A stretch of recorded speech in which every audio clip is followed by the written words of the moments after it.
My name is James C. Hawkins. I am 83 years old. I was born in a small town in Florida called Apalachicola, Florida, in an all-black southern community that neighbored an all-white southern community. I moved from there to a place called Providence, Rhode Island. There were about 450 students, and I was the only non-white minority in the whole school. For the first 3 months, I had almost a fight every night after school. Who's Jimmy gonna have to fight today? My father always said, pick out the leader, pick out the one with the most mouth. You take him out, the others will respect you, and they won't bother you. If he takes you out, then they'll admire the courage you had to go against someone they couldn't handle. And Jimmy did extremely well.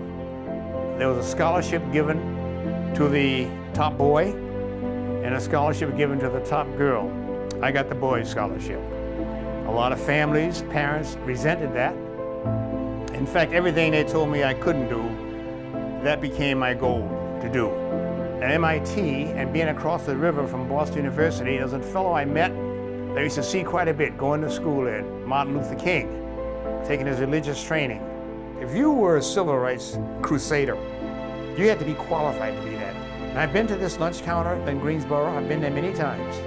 Can I sit there and have someone pour salt on my head, or pour milk in my food? I could not do that. I was not man enough. I agree that nonviolence is the way. It takes more skill to not hit someone, but yet be at the point of impact and know what it was. That's what I like about karate. We moved to Massachusetts, where I was to have my first home. And my wife and I went through hell. Nighttime calls, all kinds of things you couldn't even imagine. Expletive, get out of town. N-word, get out of town. Our next door neighbor had formed a committee for the prevention of undesirables to the community. It took 30 days of pure hell. One night I was in there working, sawdust in my hair, and a doorbell rang.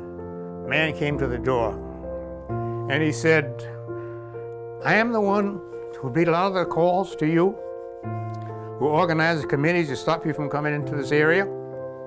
And I realized I had no reason to. I didn't know you. And I stood there with the drill in my hand, tears in my eyes. And my wife started to cry also. I had to say, if this man was man enough to come face me with that kind of admission, then I could do no more than accept it and even respect him. And we became good friends. What people fear is the unknown, and what they don't know and don't understand. I went to a karate match, and my future teacher was in it. And I just liked the way he conducted himself. He was a gentleman. He was a gentleman fighter. And he cared about the ones he'd beaten. Then I decided at age 35 that I was going to go into it for real. I did this up until February of 2013, when I came down with the right anterior sarcoma on my right leg, which is another form of cancer. And as my daughter says, you had 3 bouts with cancer and you won all 3.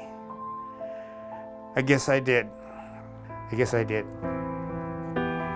champion is the one who gives an honest and a complete effort in everything he attempts. Don't tell me why you can't do it. Tell me what you need to be able to do it. Because all winners are not champions. But you know in your heart that you did your best. And you accepted responsibility for it and went for it. To me, that makes you a champion.